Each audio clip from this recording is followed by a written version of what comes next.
ఈ ప్రపంచంలో ఎవరైనా అంటారా అలా నేను మందులు అమ్ముకున్నంత మాత్రాన మందులోడు ఆయన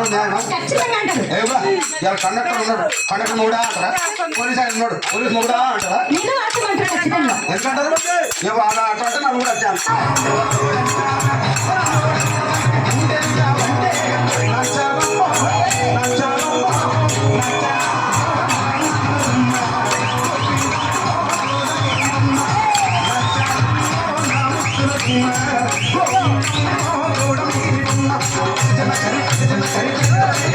జన